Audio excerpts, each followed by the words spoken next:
Hello friends, yesterday we started with the induction motor drives and discussed the analysis and performance of induction motors. Today we'll start with the operation with unbalanced source voltage and single phasing. Sometimes supply voltage may become unbalanced and we must know what is the effect of these unbalanced voltages on the motor performance. Let a three-phase set of unbalanced voltages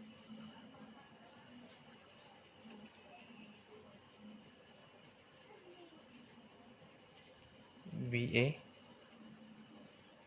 VB and VC can be resolved into three-phase balanced positive sequence, negative sequence and zero sequence voltages using the symmetrical component relations. I will write the symmetrical component relations. First, the positive sequence Vp can be written as 1 by 3 Va plus alpha Vb plus alpha square Vc.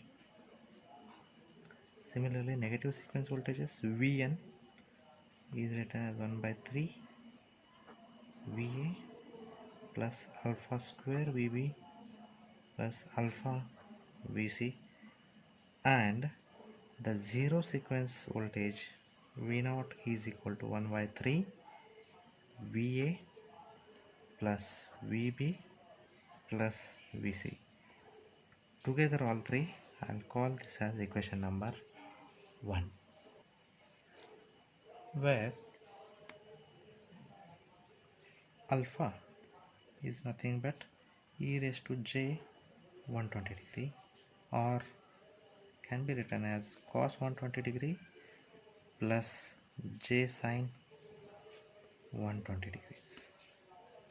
Call this as equation number 2. As we know, positive sequence voltages have the same phase sequence as the original system, and the negative sequence voltages have the opposite phase sequence. In this scenario, with the induction motor drive, we are considering the machine does not have any neutral connection, and when there is no neutral connection, zero sequence line voltage, that is V0, becomes 0, as neutral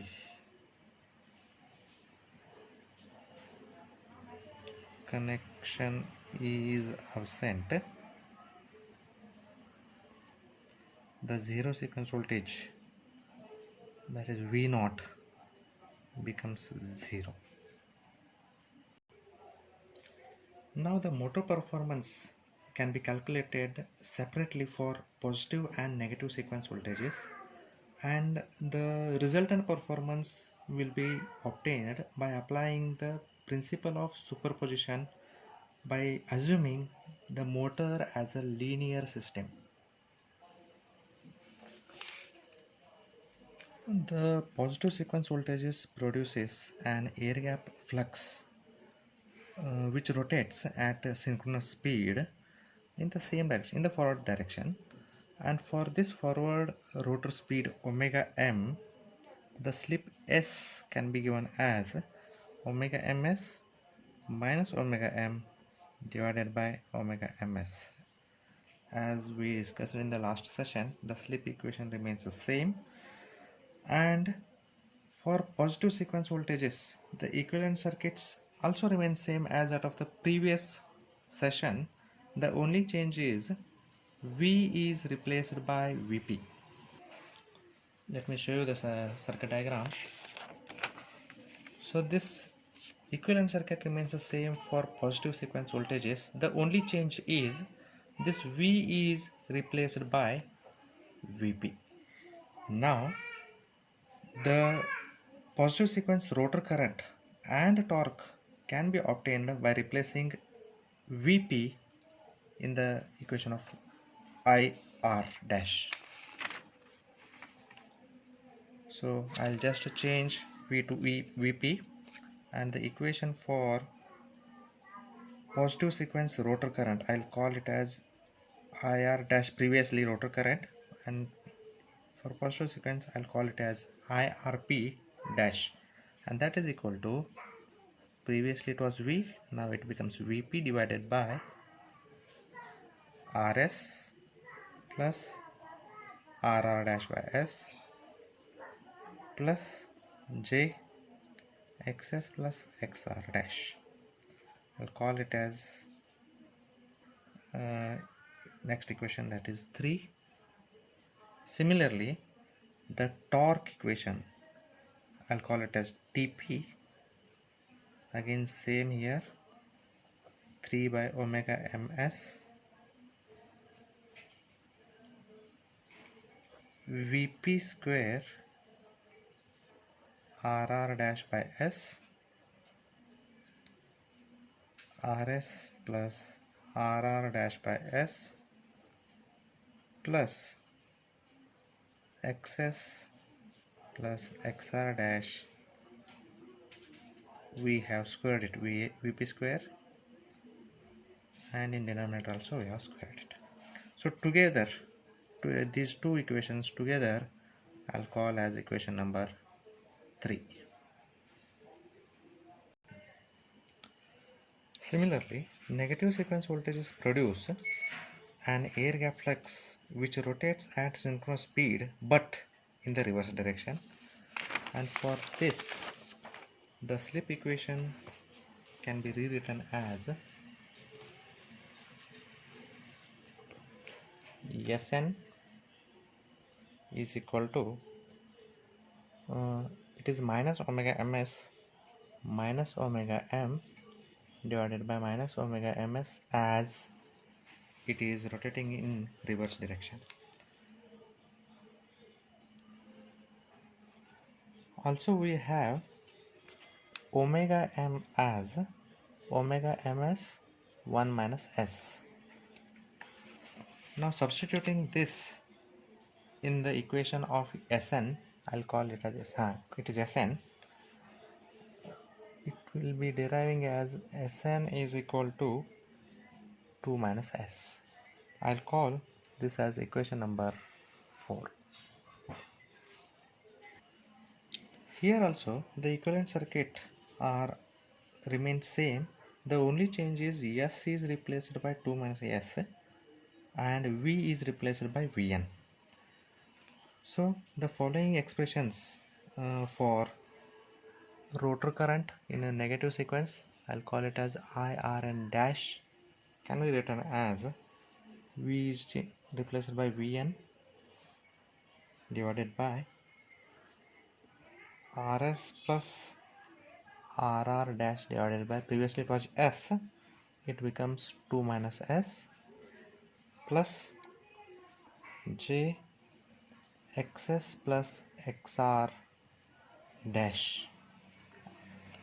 Similarly, the equation for torque during the negative sequence voltage, I'll call it as Dn, will be 3 divided by omega ms Vn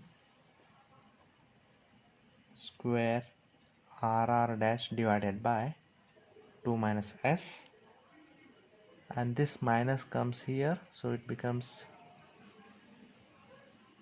like this, divided by RS plus RR dash by 2 minus S, its square plus XS plus XR dash and its square. Together these two equations I'll call as equation number 5. I hope you got that this minus sign for the torque is because of the minus omega ms, that is the because of negative sequence voltage, synchronous speed remains omega ms but rotating in opposite direction. Now the RMS rotor current, that is IR dash, can be calculated by using both the components, positive as well as negative, by squaring both the components and raised to half, or you can say under the square root square of both the components IRP and IRN. I'll call this as equation number 6. Similarly, the torque can be given as T is equal to the positive sequence torque and the negative sequence torque. When I substitute this Tp and Tn in this equation, I'll be arrived with 3 by omega ms remains common. The first component of the Tp, that is Vp, its square Rr dash by S divided by Rs plus Rr dash by S its square plus Xs plus Xr dash its square minus Vn square Rr dash divided by 2 minus S divided by Rs plus Rr dash by 2 minus S plus Xs plus Xr dash its square. Sorry, here also, and I'll call this as the next equation, equation number 7. Now we'll draw the positive sequence and negative sequence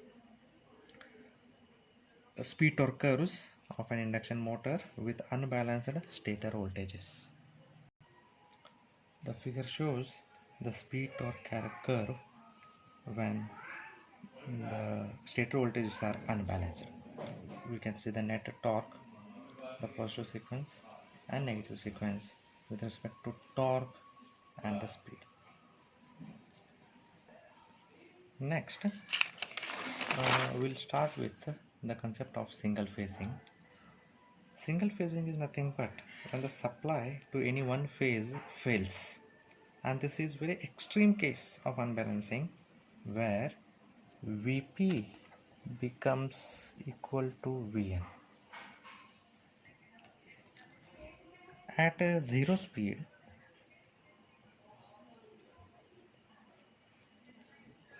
the slip S will be equal to Sn and the starting torque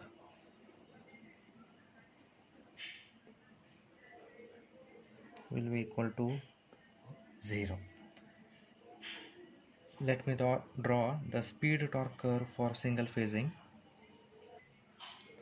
In single phasing, the interaction between positive sequence air gap flux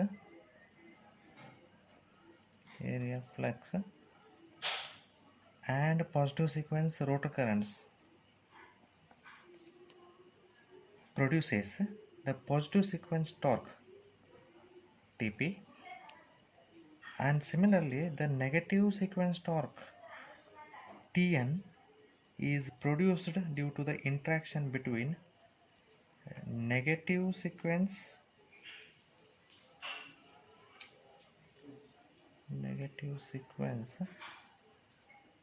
air gap flux wave and negative sequence rotor currents. There will be interaction between the positive sequence air gap flux with the negative sequence rotor current and negative sequence air gap flux with the positive sequence rotor current, but the result of that will be the pulsating torque, and that will cause the vibration, which in turn reduces the life of the induction motor.